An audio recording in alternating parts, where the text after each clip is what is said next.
हाय दोस्तों, आपका स्वागत है अपने YouTube channel unique civil engineering ज्ञान में। देखिए दोस्तों, आज हम बात करेंगे how to calculate overlapping length of steel bar in column. तो आज हम देखेंगे ओवरलैपिंग लेंथ क्या होती है। ठीक है, बेसिकली ये चीज़ें आना बहुत ज़्यादा इंपॉर्टेंट है। अगर आप एक सिविल इंजीनियर हो या एक स्टूडेंट हो तो ये चीज़ें आपको आनी चाहिए क्योंकि बहुत ज़्यादा इंपॉर्टेंट है। ठीक है, और हम देखेंगे ये ओवरलैपिंग लेंथ होती क्या है। बेसिकली हम देखते हैं ओवरलैपिंग लेंथ, इसकी डेफिनेशन क्या होती है।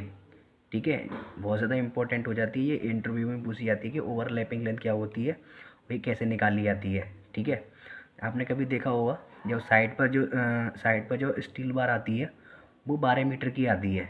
ठीक है, और जब हम बिल्डिंग वगैरह बनाते हैं, हॉस्पिटल या एक मंजिल दो मंजिल घर बनाते हैं, तो उसमें क्या करते हैं हम स्टील बार को प्रोवाइड करते हैं, इसमें कॉलम बनाते हैं। ठीक है, तो हमारी स्टील बार तो 12 मीटर की होती है। हम घर बनाते हैं, एक मंजिल का, दो मंजिल, तीन मंजिल का तक बनाते हैं। वो किस वजह से बनाते हैं? ओवरलैपिंग लेंथ के अकॉर्डिंग ही। ठीक है, आपको ये चीज़ निकाल के हम दूसरी स्टील बार को कनेक्ट कर देते हैं। तो देखिए, मैं आपको बताऊंगा कैसे निकालते हैं। फिलहाल इसकी डेफिनेशन देख लेते हैं। डेफिनेशन होती है इसकी, overlapping is provided to maintaining the continuity of bar in order to safely transfer the load from one bar to another bar. इसका कहने का मतलब सीधा यही है। देखिए, मैं आपको एक डेफिनेशन दिखा रहा हूँ। डेफिनेशन देखिए, ये इसकी डेफिनेशन है। Overlapping is provided to maintaining the continuity of bar in order to safely transfer the load from one bar to another bar. ठीक है, इसका हिंदी में मतलब ये है, इसका हिंदी में मतलब ये है, जैसे यानी कि स्टील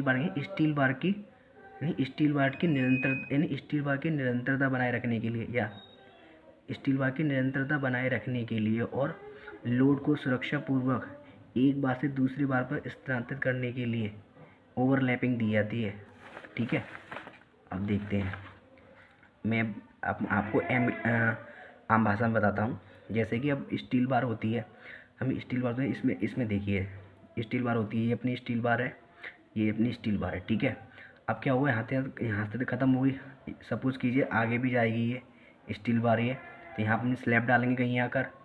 तो हम क्या करेंगे, स्टील की कंटिन्यूटी यानी कि निरंतर कंटिन्यूटी, लगातार कंटिन्यूटी होता है, लगातार स्टील बार को ऐड करते जाना। ठीक है, तो वो कैसे होगी? ओवरलैपिंग से। तो हम क्या करेंगे, स्टील बार को कंटिन्यूटी यानी कि उसको लगातार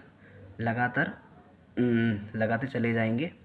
और क्या करेंगे, इसमें क्या करेंगे, लोड है ना, लोड होता है वो सेफली ट्रांसफ़र हो सके one bar to another bar, यानी कि एक बार से दूसरी बार में लोड आसानी से ट्रांसफ़र हो सके, उसी को हम ओवरलैपिंग कहते हैं। ठीक है, अब देखिए, इससे समझिए, यहाँ से यहाँ तक अपनी स्टील बार निकली। ठीक है, ये नीचे वाली बार जो है ये अपनी फुटिंग से कनेक्ट होकर आगे निकली है। ठीक है, अब ये होगी छोटी। तो क्या करेंगे, हम इसमें ओवरलैप देंगे, यानी कि अब देखिए हमने ओवरलैप दिया है, ये यहाँ से ये गई अपनी क्रैंक, यानी कि इसे जोगल मारना कहते हैं। ठीक है, यहाँ से यहाँ तक गई है, तो यहाँ से यहाँ तक की लेंथ होगी, इसे बोलते हैं हम ओवरलैपिंग लेंथ। ये निकालते कैसे हैं अभी देखते हैं इसके बारे में। तो ये अपनी यहाँ से यहाँ तक होगी ओवरलैप लेंथ होगी। ठीक है, अब देखिए ये यहाँ से यहाँ तक निकालते कैसे, इसके बारे में डिसाइड करेंगे। अब देखिए हम क्या करेंगे, अल्टरनेट दी जाती है, यानी कि अगर ये 50% दी जाती है, यानी कि अगर आपके पास 4 बार हैं, जैसे कि अपनी ये यहाँ 2 बार है, इसके जस्ट पीछे भी 2 बार होंगी। तो क्या अगर 2 बार को नीचे काटते हैं और 2 बार को ऊपर की साइड पे काटते हैं। ठीक है, जैसे कि लोड आएगा, पहले इस पे आएगा फिर इस पे, हम एक साथ नहीं दे सकते हैं, हम एक ही जगह पर ओवरलैप नहीं देते हैं, जिससे कि कॉलम क्या होगा, कोलैप्स कर जाएगा ये। ठीक है, तो इस पर क्या करो, इसीलिए इसको अल्टरनेटली स्टील वालों काटते हैं, जिससे कि लोड आसानी से ट्रांसफ़र हो सके। जैसे कि अपना स्टील ये 8 रोड का है। ठीक है, तो क्या करेंगे, 50% करेंगे, तो क्या करेंगे 50% करेंगे, तो क्या करेंगे, इसमें 2 स्टील रॉड तो नीचे काट देंगे, 2 स्टील रॉड तो नीचे काट देंगे और 2 स्टील रॉड ऊपर काटेंगे। फिर इसमें अलग से स्टील बार को प्रोवाइड करेंगे। ठीक है, ऊपर से इसको किससे बांधेंगे, बाइंडिंग वायर से। तो यहाँ से यहाँ तक की लेंथ होती है अपनी ये कैसे निकालते हैं, इसे निकालते हैं 50D, डी यानी कि डाया ऑफ बार। ठीक है, अब देखिए इंटरव्यू वाला क्वेश्चन क्या होता है। इंटरव्यू वाला क्वेश्चन होता है, ये 16 एम डाया की स्टील रॉड है, नीचे से ले जा रहे हैं, ठीक है, और 12 एम डाया की स्टील रॉड ऊपर से डालेंगे हम, ठीक है। तो इसमें अब इसमें एक क्वेश्चन पूछता है कि बताइए आपके पास ये एक स्टील रॉड है, ये 16 एम डाया की है और ऊपर से हम डालेंगे 12 एम डाया की, तो ये बताइए कि हम कौन सी स्टील रॉड का डाया यूज़ करेंगे हम, ठीक है, ओवरलैपिंग लेंथ निकालने के लिए। तो हमेशा जो मिनिमम होती है, जो मिनिमम यानी कि जो मिनिमम डाया की स्टील रॉड होती है, उसी का ही हम डाया लेते हैं, ठीक है, उसी का ही हम डाया लेते हैं लैप लेंथ निकालने के लिए, ठीक है। अब देखिए इसमें एक चीज़ और देख लीजिए, नोट में निकाल लिखी हुई है, according to IAS code 456/2000 overlapping length should not be under 75 mm, यानी कि 75 mm से कम नहीं दी जाती है। सपोज आपने क्या 50D निकाला, 50D निकालने के बाद उसकी लेंथ आई, लैप लेंथ आई उसकी 65 या 70 इस टाइप से आई, तो आप इतना नहीं दोगे, ठीक है, आप इससे ज़्यादा दोगे, यानी 75 mm से ज़्यादा ही देना है आपको। इससे 75 या आप 75 mm दे सकते हैं, इससे ज़्यादा भी दे सकते हैं, ठीक है, इससे कम नहीं दे सकते। तो फिलहाल ऐसा तो आता नहीं है, खैर। अब देखिए हमने इसे क्या किया, इसमें जोगल मारा है, जी जोगल बोलते हैं इसे, थोड़ा सा टिल्ट करते हैं, टेढ़ा करते हैं, इसे जोगल मारना कहते हैं, ठीक है। ये कैसे लिया जाता है, ये होता है इस टाइप से होता है। तो इसमें क्या करेंगे, ट्रायंगल टाइप बना लेते हैं, तो 1:6 का रेशियो रखते हैं इसमें, 6D यानी कि 6D, डी यानी कि डाया ऑफ बार, ठीक है, डाया ऑफ बार लेते हैं। तो थोड़ा सा एग्जांपल देख लेते हैं। एग्जांपल है, हमने 12 एम डाया का और 16 एम डाया का स्टील रॉड लिया है, तो उसमें लैप लेंथ निकालते हैं।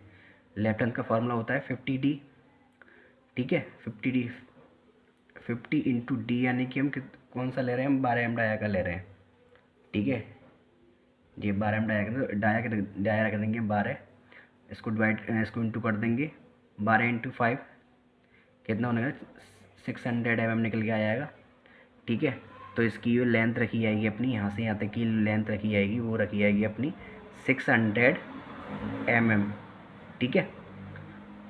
आई होप आपको समझ में आया होगा। अब ऐसे दूसरा एग्जांपल देख लेते हैं। लैप लेंथ है अपनी 50D, 50 इंटू डी अपना रखेंगे 16 डाया, क्योंकि अब इस बार हम 16 एम डाया का ले रहे हैं स्टील रॉड, तो अपनी निकल के आएगी 800 mm, ठीक है।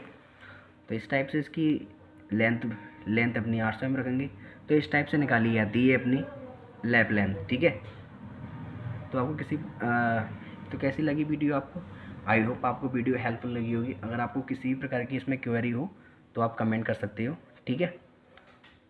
तो इस टाइप से निकाली जाती है। मैं आपको इसका इमेज दिखाता हूँ, देखिए ये इसका इमेज है, इस टाइप से दी जाती है लैप लेंथ, ठीक है। और आपने जनरली देखी होगी जब एक मंजिल 2 मंजिल का जो घर बनाते हैं तो उसमें लैप लेंथ इस टाइप से देते हैं। लेकिन ज़्यादातर क्या करते हैं, जो जो मिस्त्री होते हैं, वो नॉलेज कम होती है, वो इस टाइप से देते हैं, वो इस टाइप से देते हैं, ये रॉन्ग है, ठीक है। इस टाइप से नहीं दिया जाता है, कभी भी इस टाइप से लैप लेंथ नहीं दिया जाता है। और हाँ, एक बहुत और इम्पोर्टेंट है भाई, देखिए अब ये लैप लेंथ जो दी जाती है वो कितनी पे दी जाती है, L/4, वो नीचे से L/4 छोड़ेंगे और ऊपर से L/4 छोड़ेंगे, ठीक है, बीच में दी जाती है। बीच में क्यों दी जाती है, क्योंकि बीच में बेंडिंग मूवमेंट 0 होता है, इसलिए दी जाती है लैप लेंथ, ठीक है।